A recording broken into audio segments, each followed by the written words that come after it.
हिंदुस्तान में एक वक्त था जब राजा महाराजाओं का दौर हुआ करता था। ये लोग अपनी प्रजा के लिए कोर्ट भी थे और भगवान भी। मगर वक्त के साथ चीजें बदली और आजाद हिंदुस्तान में राजपाट वाला दौर चला गया। मगर आज भी कुछ गिने चुने घराने हैं जिनकी तूती बोलती है। उन्हीं में से एक है ग्वालियर का सिंधिया राजघराना और इसी घराने में आते हैं ज्योतिरादित्य सिंधिया, जिनका मध्य प्रदेश में सिक्का चलता है। उनके एक इशारे पर सरकारें बनती और ताश के पत्तों की तरह बिखर भी जाती है। रसूख ऐसा कि जनता आज भी सम्मान में सिर झुकाती है और उन्हें महाराज के नाम से पुकारती है। ऐसा कहा जाता है कि उनके पास इतनी संपत्ति है कि एक बार के लिए तो अंबानी, अडानी जैसे लोग भी सही अमाउंट जानकर ठिठक जाते हैं। तो चलिए फिर आज के वीडियो में जानते हैं कि मोदी सरकार में बड़ी हैसियत रखने वाले ज्योतिरादित्य सिंधिया के पास आखिर कितनी संपत्ति है। अब ये तो हम सब जानते हैं कि बीजेपी का दामन थामने से पहले सिंधिया देश की सबसे पुरानी पार्टी कांग्रेस के युवा और एक कद्दावर नेता थे। उनका अपना एक अलग ऑरा था। क्षेत्र और पार्टी के लोगों में बड़ी इज्जत थी, जिसका नतीजा साल 2002 की जीत के बाद 2004, 2009 और 2014 में भी देखने को मिला, जब वे प्रचंड जीत के साथ संसद पहुंचे। फलस्वरूप उन्हें 2004 से लेकर 2014 तक यूपीए सरकार में अहम पद भी मिला। लेकिन 2019 में उन्हें करारी हार का सामना करना पड़ा, जिसके बाद उनके राजनीतिक भविष्य को लेकर बातें होने लगी। कई सालों तक अपनी सेवा देने के बाद पार्टी से मतभेद बढ़ने लगे, तो उन्होंने मध्य प्रदेश में कांग्रेस सरकार गिरवा दी और अपने लोगों के साथ बीजेपी की ओर हो लिए, जिसके बाद बीजेपी ने उन्हें राज्यसभा भेज दिया। बहरहाल अब ये तो हुई उनके राजनीतिक भविष्य की बात, लेकिन जब बात उनकी संपत्ति को लेकर आती है तो कोई पूछा जाता है कि वो कितनी संपत्ति के मालिक है, तो इस सवाल का जवाब एग्जैक्टली बता पाना थोड़ा मुश्किल हो जाता है, क्योंकि 1957 से लेकर अब तक के चुनावों में सिंधिया खानदान के उम्मीदवारों ने जितनी संपत्ति बताई है वो उस फिगर से काफी कम है, जैसा कि उनकी संपत्ति को लेकर लोगों के बीच एक धारणा है। अब हम ऐसा क्यों कह रहे हैं, इस राज से थोड़ी देर में पर्दा उठाएंगे, लेकिन पहले हम जरा ये जान लेते हैं कि चुनाव के दौरान दायर की गए हलफनामे के अनुसार ज्योतिरादित्य सिंधिया के पास कितनी संपत्ति है। तो बता दे कि राज्यसभा चुनाव के दौरान दायर एफिडेविट की माने तो सिंधिया के पास अरबों की संपत्ति है, मगर उनकी कुछ पुश्तैनी संपत्ति का मामला कोर्ट में है, जिसकी अनुमानित कीमत करीब 40,000 करोड़ यानी 400 अरब रुपए है। खैर, मार्च 2020 में दायर हलफनामे के मुताबिक ज्योतिरादित्य सिंधिया की सालाना कमाई 1,57,48,100 रुपए है, जबकि उनकी पर्सनल प्रॉपर्टी 3,61,31,900 रुपए की है।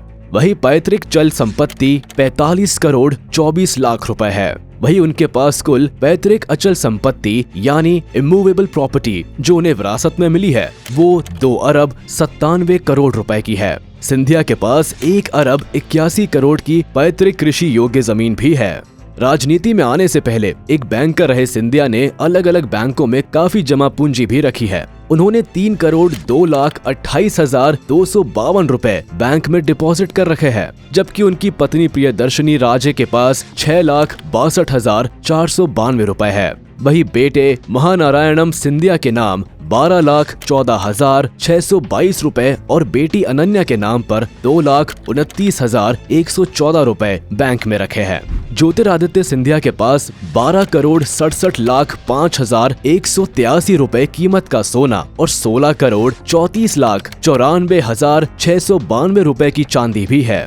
ये सोना और चांदी उन्होंने विरासत में मिला बताया है। वैसे ज्योतिरादित्य की संपत्ति और उनकी जीवन शैली सपनों जैसी ही है। वो 400 कमरे वाले शाही महल में रहते हैं। सन 1874 में बनकर तैयार हुए इस राजमहल का नाम जय विलास पैलेस है।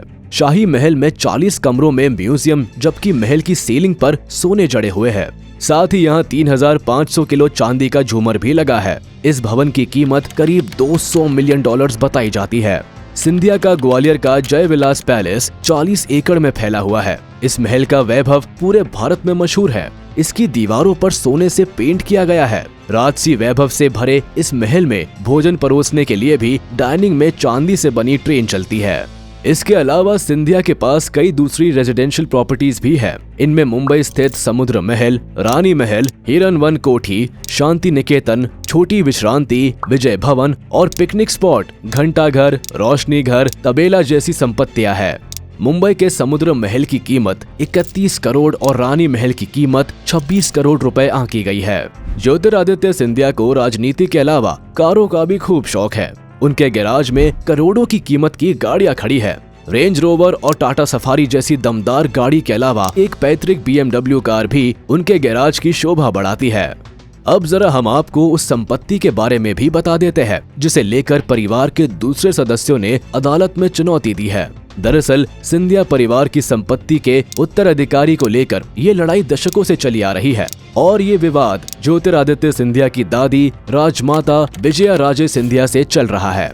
मामला राजमाता की 2 वसीयतों में अटका है, जिन्हें लेकर कहा जाता है कि राजमाता ने अपनी संपत्ति से बेटे माघवराव सिंधिया और पोते ज्योतिरादित्य को बेदखल कर दिया था। उन्होंने 2/3 संपत्ति अपनी तीनों बेटियों उषा राजे, वसुंधरा राजे और यशोधरा राजे के नाम कर दी थी और बाकी 1/3 हिस्सा एक ट्रस्ट के जरिए चैरिटी के लिए छोड़ दी थी। लेकिन विवाद हुआ तो इस संपत्ति को लेकर पहले माधवराव सिंधिया जीते जी अदालत में लड़े और अब ज्योतिरादित्य ये काम कर रहे हैं। वैसे इस मामले को कोर्ट से बाहर भी सुलझाने की कवायद हो चुकी है, लेकिन अभी भी संपत्ति का ये मामला फंसा हुआ है।